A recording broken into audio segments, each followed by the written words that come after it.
మెడ్ plus లో అదే medicine అదే క్వాలిటీ, మార్కెటింగ్, డిస్ట్రిబ్యూషన్, ఇంకోటి అంటూ వీళ్ళకి అదనపు ఛార్జీలు ఉండవు. అందువల్లే 50 to 80% డిస్కౌంట్ లో మనకు అందిస్తున్నారు. ప్రపంచ దేశాలతో పోలిస్తే భారత్లో ఒక స్పెషల్ జీన్ ఉంది, దానివల్ల ఇక్కడ గుండెపోట్లు ఎక్కువ వస్తాయి. యాక్చువల్గా మనము చేసిన అంటే ఏంది ఆ శాపం ఎందుకు మనం ముఖ్యంగా సౌత్ కానీ తెలుగు వాళ్ళకు ఉన్నది యాక్చువల్గా. సో ఇంకొకటి అంటే ఇప్పుడు ఒకవేళ జీన్స్ బాగాలేకున్నా కానీ అంటే ఇప్పుడు ఏంది జీన్స్ బాగాలేకపోవడం, తుపాకీని లోడ్ చేయడం అయితే మన లైఫ్ స్టైల్ ట్రిగ్గర్ నొక్కడం అని అంటారు యాక్చువల్గా. అంటే see when genes are not good, మన లైఫ్ స్టైల్తోని మనం we can keep it under check.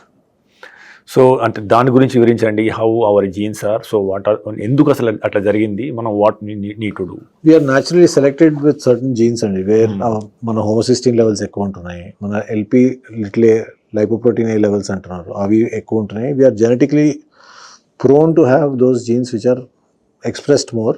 So ఆ లెవెల్స్ జనరలీ కూడా ఎక్కువ ఉంటున్నాయి. కొంతమందిలో చాలా హై ఉంటాయి. ఇప్పుడు సమ్ పీపుల్ కమ్ ఎల్పిఏ 200 పైన ఉంటుంది.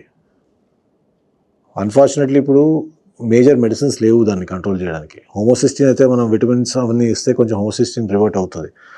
బట్ ఇవి మీ కొలెస్ట్రాల్ లెవెల్స్ని పెంచడంలో, మీ హార్ట్ ఆర్టరీస్ని థిక్ చేయడంలో చాలా ఇంపార్టెంట్ రోల్ ప్లే చేస్తాయి. సో దాన్ని చెక్లో పెట్టడం ఇంపార్టెంట్. ఇప్పుడు హోమోసిస్టిన్ కోసం మల్టీవిటమిన్స్ ఇచ్చేసి B12 ఫోలిక్ యాసిడ్ అవన్నీ ఇస్తే సెటిల్ అవుతుంది.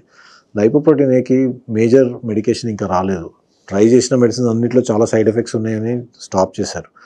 బట్ దాన్ని నెగెక్ట్ చేయాలంటే బేసికలీ మనం డయట్ జాగ్రత్తగా చూసుకోవాలి, ఎక్సర్సైజ్ కరెక్ట్గా చేయాలి, lot of green leafy vegetables, fruits and less of carbohydrate and fatty food తింటే, మోర్ ఆఫ్ ప్రోటీన్ తింటే ఆటోమేటిక్లీ అది కొంచెం అట్లీస్ట్ చెక్లో ఉంటుంది.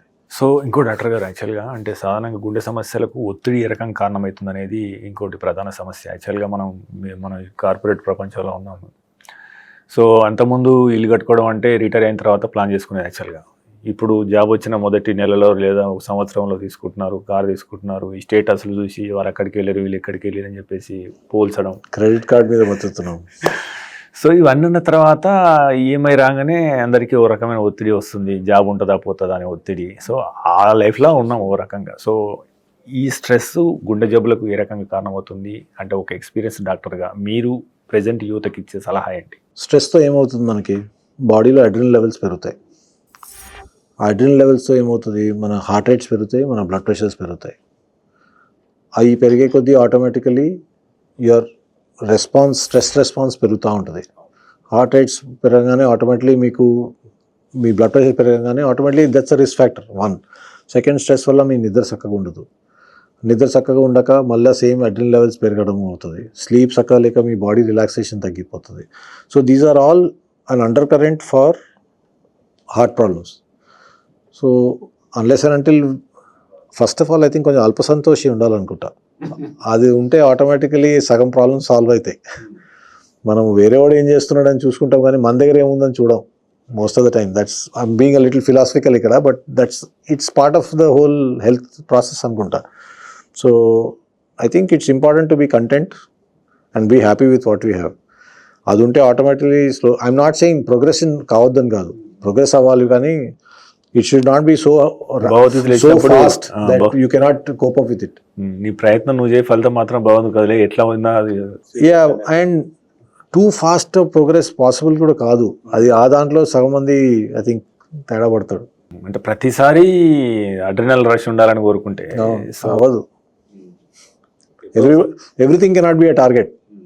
అంటే మీరేం చేస్తారు సార్ యాక్చువల్గా? అంటే మీరు అంటే ఈ ఒత్తిడిని జయించడానికి కానీ, సో కామ్నెస్గా ఉండడానికి కానీ, సో మీరేం చేస్తారు? So I start from evening 7:15, 7:30 I finish dinner. 9:30 I sleep. 4:30 I get up. 1.5 hour exercise చేస్తా. By 7 I'm in the hospital. 7 నుంచి I finish work by 5 o'clock. I'm back home. I again go for a walk. I study for some time, play with family, sleep.